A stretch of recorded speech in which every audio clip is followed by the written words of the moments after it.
I love crime, investigative series. I love the shows that come from the UK. Crime is my favorite genre. Science and the supernatural come together. It's a collision of worlds. And it's been one of the most challenging projects I've worked on in my life. I don't know at what moment, I just thought, you know what, okay, since I don't know what is in my control other than the actions that I take. What's in my control, let me give that my all. If it is only about our personal expectations and personal remarks, then let's keep that aside. That's only my problem, and what they expect is their problem. Yeah. I don't even read most of my comments unless it's a trailer or something work related that I've put up. Because in a world that we're in today, if I start living my life according to other people, then it's doomsday for me for sure, mentally, physically, and in every possible way. Hi, this is Samina Sheikh here on Zoom channel, and with me right now I have the star cast of Andhera, and along with them is Raghav. So join me as I welcome all of them only on Zoom channel. First of all, lovely to have all of you. The trailer looks spectacular, but at the same time quite dangerous also. कि आखिर ये कौन है जो शख्स की यानी कहीं ना कहीं imprint हो रहा है, उसका digital imprint कहीं पर भी नहीं है. तो you tell me about it. So to get that, you have to watch the show. Yeah. And the show is out on August 14th. It's a supernatural horror investigative story.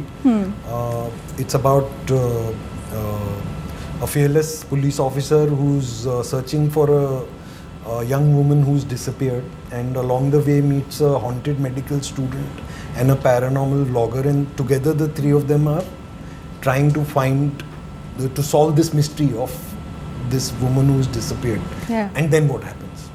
And it's a very interesting zone of where science and the supernatural come together. It's a collision of worlds, and it's been one of the most challenging projects I've worked on in my life, and also a very satisfying and exciting project. So, is it like you're kind of attracting all these mysterious side on your platter, because after Mandala murders, coming to Andhera, which is again like quite नाम मत लो ना platform cut जाएंगे. Yeah, actually, I'll understand. Just you'll talk. understand, but from one OTT platform to another, basically, if I have to say like that completely, okay, nice one. From that murderous mystery to now, कहीं ना कहीं खोज हो रही है किसी की जो खो चुका है, and you don't really know basically. And how much do you kind of invest your time in such spooky stories? Have you ever witnessed something like that? Those are 3-4 questions in one. Yeah. I was like, how to just move from that one question to Attracting, maybe, because I'm always in search for good quality parts,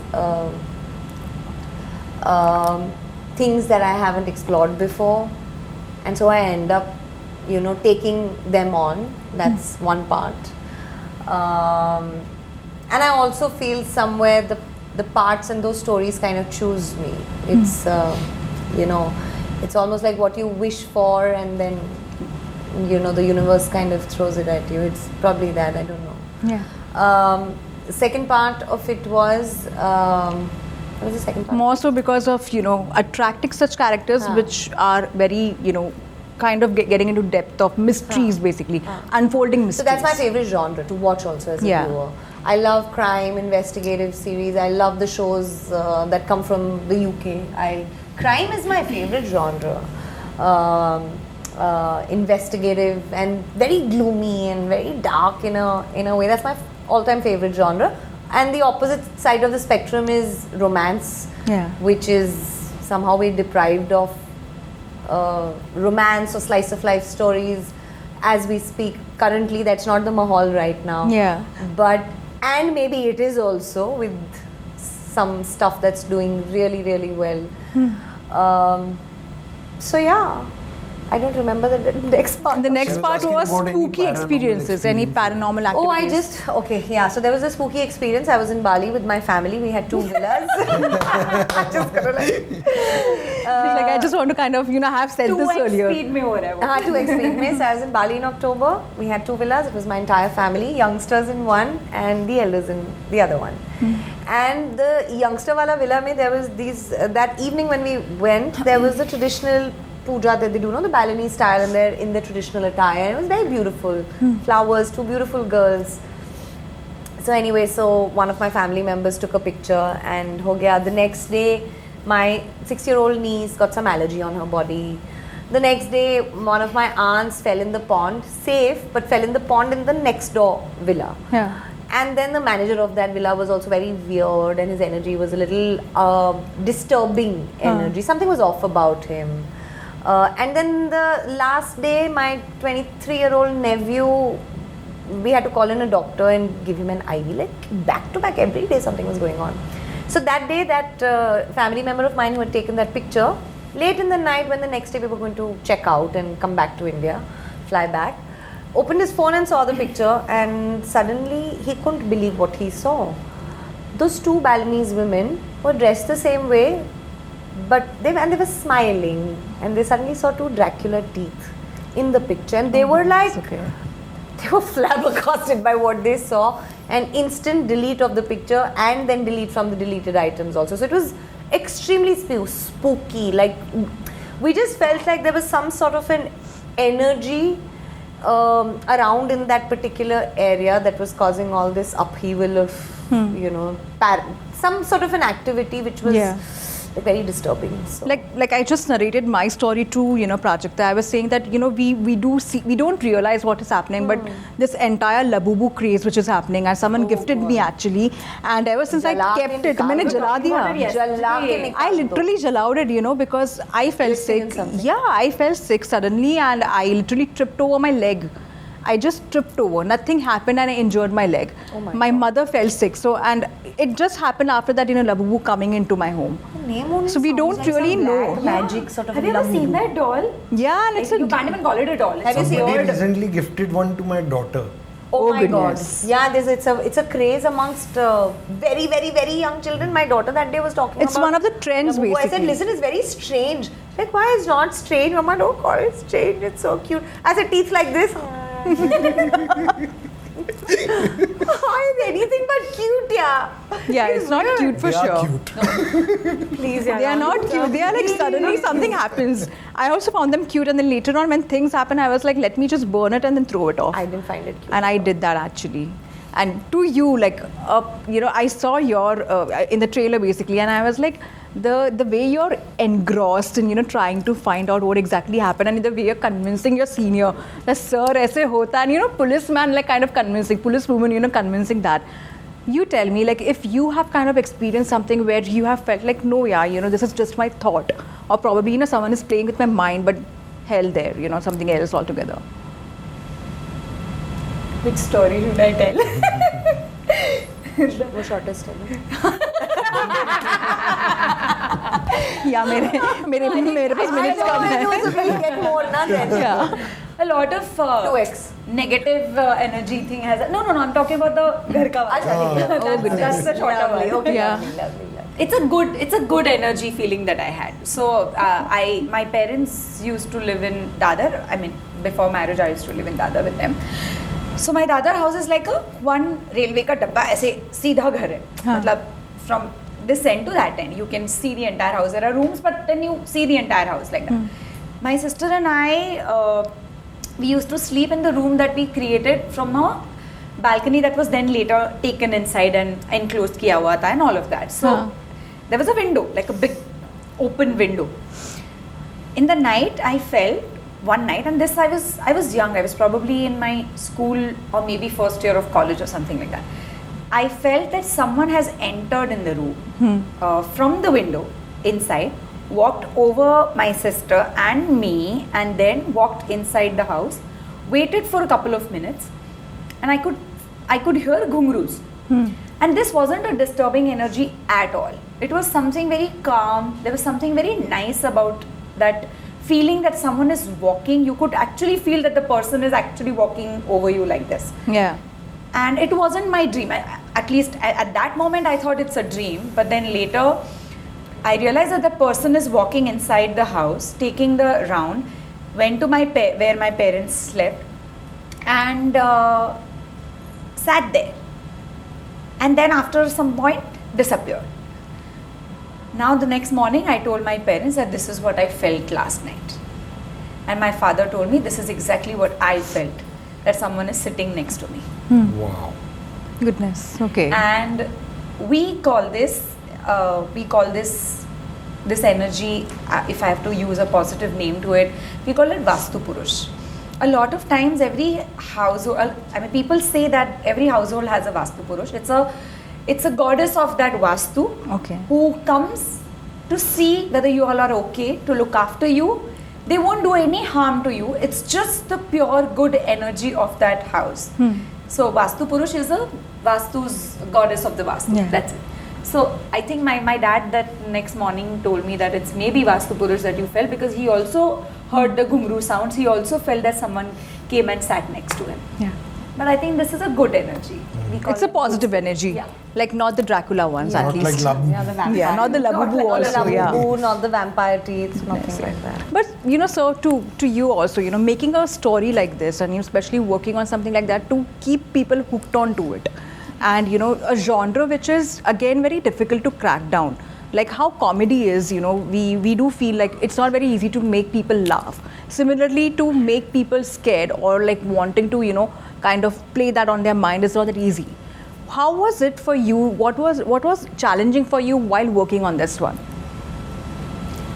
Horror is definitely a challenging genre, but finally you focus on the story, and you focus on telling the story the way it is supposed to be told, and the craft will only support if the story is told well.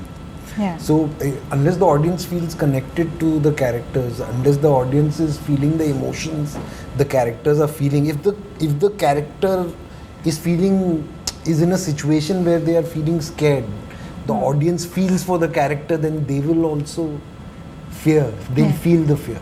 And I think it's important to have that connection, and to have that connection you need great actors.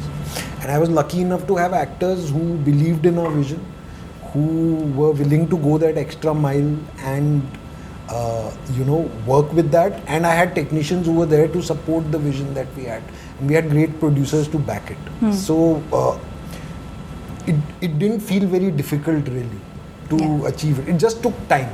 Yeah. Because it takes time. You have to get it right. Uh-huh. It's not something like 19-20. You have to be there. Yeah. So it takes time. That's the only thing. Who else can get it more right than a man who has Dar in his last name? Lastly, to you also, Surveen, you have kind of, when we speak about challenges, you have also had your own challenges because you were doing a certain type of role, when you started off your journey, when it comes to TV basically, doing the Bahu kind of role or like a daughter kind of role, to now molding into characters which are challenging, which are kind of, surprising the audience.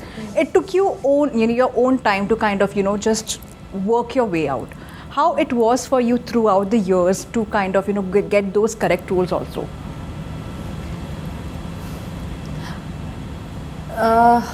I think I always, when I landed myself up in Mumbai, I always said, what, my plan is not to plan, and then I wavered from that. I wavered, and you get so engulfed in the lure of achieving dreams and following your ambition and all of that, and then suddenly life happens, experiences happen, and then you come back to the plan is to not have a plan. But this time when I didn't have a plan, I didn't consciously not have a plan. I just surrendered, because there were times when things get hard, you kind of feel very helpless, and you feel hopeless too, and you feel dejected because you are rejected. And I think, and then I don't know at what moment, I just thought, okay, since I don't know what is in my control other than the actions that I take. What's in my control, let me give that my all. And then let me not think about the outcome, because anyway, it's not in my hands, right? Luck plays a very, very important part. But luck also favors the brave then, as we say. And it's brave of anybody in any field who keeps going, who keeps persevering, who has patience, who even though they fall down, I mean, have the courage to lift themselves up and go again. You can take all the time in the world to kind of deal with your setback. That's fine. कोई ये नहीं बोल रहा है कि don't feel anything. You're not superhuman, right? You're human at the end of the day. Yeah. So you deal with all that, no matter how long it takes. And then you come back and say, listen, I'm not going to give up the fight. And what is the fight now? This time around, the fight was just to enjoy what I'm doing, not have an end goal, have the dream, but have the dream of achieving the benchmark that I have set for myself. Nothing to show the world, nothing to prove to anybody, only proving to myself that I can do this well. And I think that kind of shifted. And there was a sense of surrender and detachment to the outcome, which you know your elders keep telling you, but you don't understand, and then life teaches you that. Yeah. You learn with your own experience With your own eventually. I do feel experiences, that. Yeah, and there is no substitute for experience and time and patience. Yeah. So yeah, that's pretty much it. Lastly, to both of you, I wanted to ask, and because I do see certain things with a certain lens, probably with the lens of a female journalist also, you know, and as actresses, you know, y'all do have a lot of challenges to look in a certain manner, to be in a certain character, or, you know, the expectations are way too high. Has there been any occasion where you felt like, let's just run away from this and just like do something else altogether?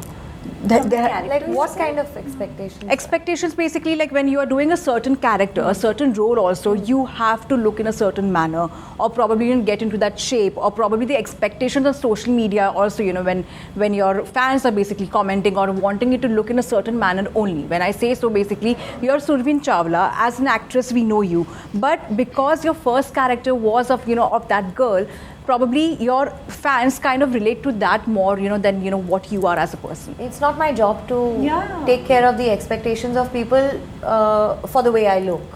That's only my problem, and what they expect is their problem. Yeah. I don't even read most of my comments unless it's a trailer or something work related that I've put up, because in a world that we're in today, if I start living my life according to other people, then it's doomsday for me for sure, mentally, physically, and in every possible way. So I stay very clear about that. I don't even actually put my life out there on social media so much. It's very rarely that I do that. And I think I take the good from what is written and I ignore the bad that is also written. It's convenience for me. I will want to live up to the expectations as far as my craft is concerned. I will take criticism also, and I will take positive feedback, and I will take criticism in my stride. But apart from that, it's nobody's business. As long it's only mine. And lastly to you also, like, is it now more challenging to get roles, or because OTT as a platform has come into picture, it is kind of thoda sa like, you know, a bit easy to, you know, kind of get roles also? There is nothing easy. You have to struggle through. Nothing is easy. Yeah. You always have to keep fighting for it. Your fights change, your struggle changes, but nothing is easy. Yeah. But coming back to what Surveen was saying earlier about you. Yeah, the thing basically that you challenging mentioned, of, you know, yeah. I also feel that if they are commenting on your personal looks and personal appearance, then yes, I agree. But I think I think I understand more of how she is as a person in the interviews, because then you and I've loved her interviews, you know, I've seen some of her interviews, and I've like I'm sure sat she's down. also that kind of an actor that if you give her a part, and so am I, Yeah. if you give me a part to do something, some body changes that a part requires, because yeah. that a character needs to be looked and seen in a certain way, we both will put in 100% or more than 100% efforts to make that happen. Yeah. So it's not about, has it been, I mean, if it is only about our personal expectations and personal remarks, then let's keep that aside. Coming back to the second question, yes, it's very overwhelming and gratifying that in OTT space and today's time we are getting more opportunities, more parts are written for women, stronger parts, meaty parts are written for women, and in that if I get to play characters like this, yes, I'm really grateful and thankful. And lastly, upcoming projects which you all are focusing on. Andhera on 14th of August. Absolutely. That's our upcoming That's our upcoming project. बिल्कुल There's too much of light right now कि अंधेरा ढूंढना पड़ा है. Andhera on Amazon, Andhera on Prime Video on 14th of August. देखना ना भूलें. Gotta watch. Thank you so much for your lovely time. Thank and you. such a lovely, honest interaction, and Thank looking you. forward to see more of you. Thank you. Thank you. Bye.